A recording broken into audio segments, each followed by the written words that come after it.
मैंने character skill पे बात की, छोटे बच्चे गुस्सा हो गए। मैंने रिवाइवल सिस्टम पे बात की, छोटे बच्चे गुस्सा हो गए। मैंने ई स्पोर्ट्स पे बात की कि वो ट्रैप भी हो सकता है, छोटे बच्चे गुस्सा हो गए। तो आज हम छोटे बच्चों को पकड़ के तोड़ने वाले हैं, अपने कानों पे कुछ लगा लेना, हेडफोन वगैरह। पॉइंट नंबर 1, करेक्टर्स की बकलोली अभी क्यों की जाती है, पहले क्यों नहीं होती थी। पहले तो जिसके पास अलोक है उसके पास दुनिया भर का एडवांटेज है, उसकी स्पीड भी बढ़ जाएगी, एचपी भी बढ़ जाएगी। जब हम रश करने जाएंगे वो पकड़ के तोड़ देगा। जिसके पास क्रोनो है वो तो क्रोनो की शील्ड के अंदर से पकड़ के तोड़ देगा, हम देखते रह जाएंगे। उस टाइम पे ये आवाज क्यों नहीं जाती थी कि ये चीज अनफेयर है, भाई उसके पास अलोक है हमारे पास नहीं है, हमें डायमंड लगेंगे एक करेक्टर खरीदने के लिए गेम के अंदर, ऐसा नहीं होना चाहिए। उस टाइम पे ये चुन्नू मुन्नू कहाँ थे जो आज करेक्टर खेलते हैं कि भाई इसने ये मार दिया, इसने मकड़े में फंसा दिया, दिमित्री यूज कर लिया, सोनिया यूज कर लिया। ऐसे ये चुन्नू मुन्नू कहते हैं कि आज ही हम तो ओल्ड प्लेयर हैं। तो तुमको ओल्ड टाइम पे करेक्टर के साथ कोई भी दिक्कत नहीं थी, अमीर यूज करे अच्छा वाला करेक्टर, हम गरीब है हम नॉर्मल यूज करेंगे। बट आज तुमको दिक्कत है, आज सारे करेक्टर फ्री में मिलते हैं। पॉइंट नंबर 2 है, पता नहीं ये छोटे बच्चे इतने ओल्ड हैं या नहीं है, या फिर इन्होंने आईडी खरीद ली या फालतू में बकते रहते हैं कि हम ओल्ड प्लेयर हैं। जब कोरोना नया नया आया था तो उसकी एबिलिटी देखने के बाद बहुत सारे बंदों ने उसको निकाला था, क्योंकि कोरोना की एबिलिटी बहुत ही ज्यादा खतरनाक थी, मतलब कि भगवान बना देती थी। तो सीएस रैंक में क्या होता था, सीएस रैंक में एनिमी की टीम के बंदे क्या करते थे कि घर से थोड़ा सा बाहर आते थे, कोरोनो लगा के लोल इमोट दिखाते थे, इमोट दिखा के कोरोनो की एबिलिटी खत्म होने के बाद फिर से घर के अंदर भाग जाते थे। सीएस रैंक के पहले राउंड के अंदर ये चीज हमारे साथ हो चुकी है। जिस बंदे के हमारी टीम के अंदर कई बार कोरोनो होता था, कई बार सामने वाले बंदों के पास होता था, तो कोरोनो वाले बंदे गरीब बताते थे कि देखो गरीबो लगाओ, तुम मेरे को टच करके दिखा दो। खिड़की से बाहर कूद के कोरोनो की शील्ड लगा के लोल इमोट दिखाएंगे, दबा के बेइज्जती करेंगे, उसके बाद फिर से अंदर भाग जाएंगे। फिर से जब चार्ज हो जाएगा कोरोनो फिर से यही करेंगे। उस टाइम पे ये छोटे छोटे बच्चे चुन्नू मुन्नू कहाँ पे थे, ये 2 कौड़ी के क्रिएटर भाई ये कहाँ पे थे। आज इन सबको मिर्ची लगती है कि भाई इसने ये लगा दिया वो लगा दिया। सारे करेक्टर अवेलेबल है, कोई भी यूज कर सकता है। उस टाइम पे कोरोनो सिर्फ वही बंदा ले सकता है जिसके पास पैसे हैं। सीएस रैंक में कोरोनो वाले बंदे 69 से भी ज्यादा लैंग्वेज के अंदर तुमको गरीब बोलते थे, तब तुम कहाँ थे। और कोरोनो की शील्ड एक्टिवेट होने के बाद उसकी शील्ड काफी ज्यादा पावरफुल थी और अंदर से उसकी शील्ड के अंदर से भी बंदे फायर कर सकते थे। उस टाइम पे वो चुन्नू मुन्नू छोटे बच्चों के अब्बा कहाँ थे जो कि वीडियोस बनाते हैं कि ये भाई ये करेक्टर बेकार है। उस टाइम पे कहाँ थे भाई, उस टाइम पे पैदा नहीं हुए थे ना। और दूसरी बात ये भी है कि कंटेंट बनाने आता नहीं, वीडियोस बनाने में लगती है मेहनत, अच्छी वीडियोस बनाने में लगती है मेहनत, अच्छा गेम प्ले होना चाहिए, बट उनके पास ऐसा कुछ भी नहीं है। तो बस माइक को मुंह में लेके बोलते रहते हैं उल्टा सीधा। मेरा माइंड सेट ऐसा है कि जो बंदा सच में ओल्ड प्लेयर है उसको करेक्टर्स के साथ कोई भी दिक्कत नहीं है, और हर करेक्टर का तोड़ गेम के अंदर है दूसरे करेक्टर के साथ। तुमको नीरो से दिक्कत है, मकड़े से दिक्कत है,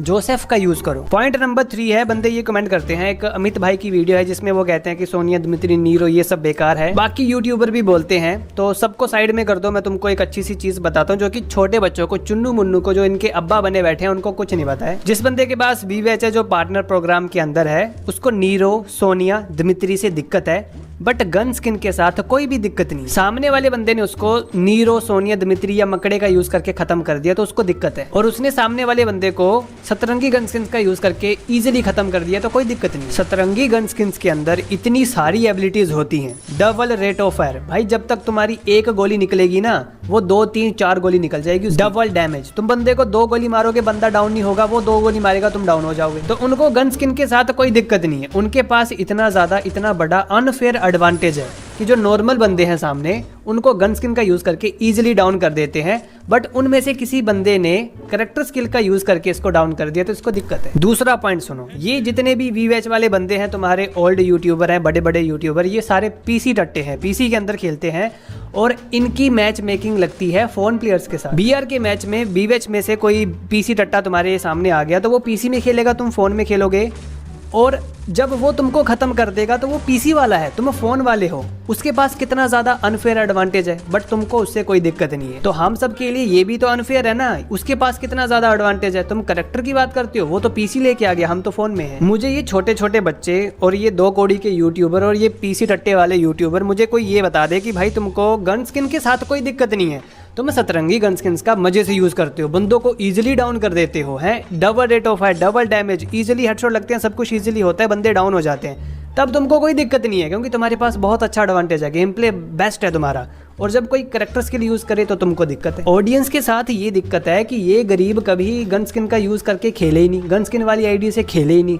जब कोई बंदा गन स्किन का यूज करके खेलेगा तब उसको पता चलेगा कि भाई क्या होता है। तुम सब नूब हो। इसके पीछे का रीजन ये भी हो सकता है कि तुम सबके पास गन स्किन नहीं है। नूब तो तुम हो पैदाइशी, बट तुम्हारे पास गन स्किन होती तो तुम थोड़े से अच्छे खेलते। मेरी सीधी सी बात है कि अगर तुमको गन स्किन के साथ और पीसी टट्टो के साथ कोई भी दिक्कत नहीं है तो तुमको कैरेक्टर्स के साथ कोई भी दिक्कत नहीं होनी चाहिए, वो सबके लिए अवेलेबल है। पॉइंट नंबर 4 है कि बीआर के अंदर रिवाइवल को ऐड कर दिया। इसके ऊपर बंदे सवाल उठाते हैं तो इनको पकड़ के तोड़ते हैं। जिनको नहीं पता उनको मैं बता दूं कि पहले गेम के अंदर सिर्फ और सिर्फ बीआर रैंक ही हुआ करता था। नॉर्मल बीआर फुल मैप ही होता था, सीएस रैंक नहीं था। उस टाइम पे हम पबजी भी खेलते थे तो पबजी के अंदर टीडीएम था, उसके अंदर 4-4 बंदों की फाइट होती थी जो कि हम वही ज्यादा खेलते थे। फिर फ्री फायर के अंदर भी टीडीएम की तरह क्लैश स्क्वाड को ऐड कर दिया गया जिसके अंदर 4-4 बंदों की फाइट होगी और 4-4 राउंड होंगे। तो सीएस रैंक आने के बाद बहुत सारे बंदों ने बीआर खेलना कंप्लीटली छोड़ दिया, उनमें से हम भी, क्योंकि बीआर के अंदर एक बार खत्म तो खत्म, बिल्कुल खत्म। फिर बैठ के चुपचाप अपने टीममेट का गेम प्ले देखो। बट सीएस रैंक आने के बाद मजा आ गया। बंदे कहने लगे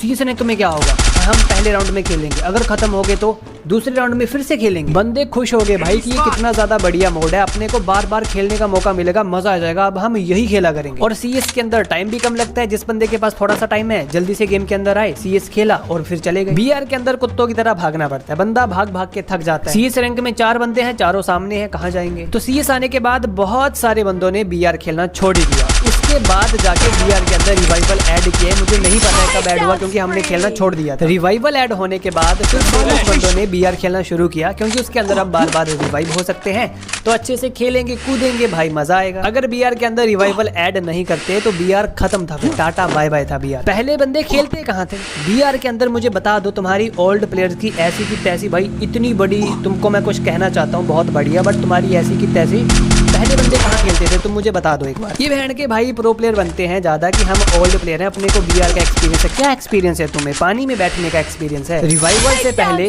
बीआर के अंदर कोई भी नहीं खेलता था, खेलने का मौका ही नहीं था, क्योंकि अगर खत्म हो गए तो खत्म। बंदे डरते थे, फाइट ही नहीं लेते थे, पानी के अंदर बैठे रहते थे और रैंक की बहुत ज्यादा फिक्र थी। अगर माइनस तो बहुत बड़ा माइनस लगता था। अब तो रैंक पुश करना बहुत इजी हो गया, पहले बहुत ही ज्यादा हार्ड था, इसीलिए तो ये साले पानी में बैठते थे। पॉइंट नंबर 5 है कि फ्री फायर को भिखारियों की गेम क्यों कहते हैं। कहावत है कि भिखारी को अगर तुम सोने का लोटा भी दोगे तो वो भीख ही मांगेगा। क्रिएटर्स फ्री फायर के 1 नंबर के भिखारी और ऑडियंस उससे बड़ी। अभी तुम अच्छे से सुनते जाओ। फ्री फायर एक गेम है जो कि हमको कहती है कि तुम गेम को खेलो और एंजॉय करो ताकि तुम्हारी लाइफ के अंदर खुशी है। अब कोई भी बंदा गेम क्यों खेलते हैं, गेम म्यूजिक ये सब चीजें क्यों बनाई जाती हैं? खुश होने के लिए। मैंने कहीं पे ये पढ़ा था कि जिनको अपने जीवन के अंदर पैसा, प्यार, 2-3 चीजें और थी, साथ में फैक्ट्स भी था कि जिनको ये अपने जीवन के अंदर चीजें नहीं मिलती हैं, उनका जन्म सिर्फ और सिर्फ मरने के लिए होता है। तो ये जो फ्री फायर के क्रिएटर हैं और ऑडियंस है जो कि रोती रहती है, ये सेम वही बंदे, इनको अपने जीवन के अंदर और कुछ नहीं मिला, कुछ नहीं मिला इनको, इन भिखारियों को कुछ नहीं मिला। इनकी नीयत में सिर्फ एक ही चीज़ है, वो है रोना। ये गेम के अंदर भी रोते हैं, गेम के बाहर भी रोते हैं, ये पूरा दिन रोते रहते हैं। इन भिखारियों का जन्म सिर्फ और सिर्फ रोने के लिए हुआ है। गेम वाले कह रहे हैं कि ये लो यार नए नए कैरेक्टर लो, तुम एंजॉय करो, खेलो भाई, खेलो कूदो, मजा करो, और क्या। जिंदगी कोई रोने के लिए थोड़ी होती है। बट ई साले वही बात कि सोने का लोटा दे दो, इनको भीख ही मांगनी है, तो इनको कुछ भी दे दो, इन सालों को रोना ही है। गेम खेली जाती है एंजॉय के लिए, ये बंदे गेम खेलते हैं रोने के लिए। तो कमी कहाँ पे है, गेम के अंदर या इन छपरियों के अंदर? अच्छे बंदों के साथ रहोगे तो अच्छी चीजें सीखोगे, पॉजिटिव थिंकिंग रखा करो भाई, क्योंकि इन छपरियों की कुंडली में सिर्फ रोना लिखा है, तो इनको रोने दो। Point number 6, e sports equal to trap. इस वीडियो पे कुछ बंदे भड़के, ऐसे बंदों को मुंह लगा के कोई फायदा नहीं है। मैं तुमको एक छोटा सा एग्जांपल देता हूं। एग्जांपल ये है कि गांव में घूमते टाइम मैंने एक बांस का बड़ा सा मोटा डंडा लेके रखा है ताकि कोई जानवर मेरे पास ना आए, मैं उसको डरा सकूं। कुत्ते वगैरह होते हैं ना गांव के अंदर, और जो बुजुर्ग होते हैं वो भी अपने साथ एक बड़ा सा लठ रखते हैं, तुमको पता होगा। तो चलते टाइम मुझे तुम मिल गए, तुम साइड में बैठे हो, तो मैं तुम्हारे पास आके बैठ गया, मैंने अपना लठ साइड में रख लिया और तुमने क्या किया, लठ उठा के ले लिया। अबे साले। कहने का मतलब ये है कि वो मेरा ओपिनियन था, मुझे ऐसा लग रहा था कि ऐसा हो सकता है कि स्पोर्ट्स ट्रैप हो सकता है, तो मैंने अपने पॉइंट आपके सामने रखे। जैसे मैंने अपना लठ आपके पास बैठ के आपके सामने रख दिया, तो अब तुम लठ को उठा के ले थोड़ी लोगे भाई, उसको वहीं पे पड़े रहने दोगे ना। सेम ही चीज मैंने अपने ओपिनियन बताया उस वीडियो में भाई कि मुझे ऐसा लग रहा है, मैंने तुमको थोड़ी कहा कुछ। अगर तुमको ई स्पोर्ट्स प्लेयर बनना है तो जाके बन जाओ, मैंने तुमको रोका, मैंने कुछ कहा, जो मुझे लग रहा था मैंने अपनी साइड से बता दिया, वो मेरा ओपिनियन है। ये वो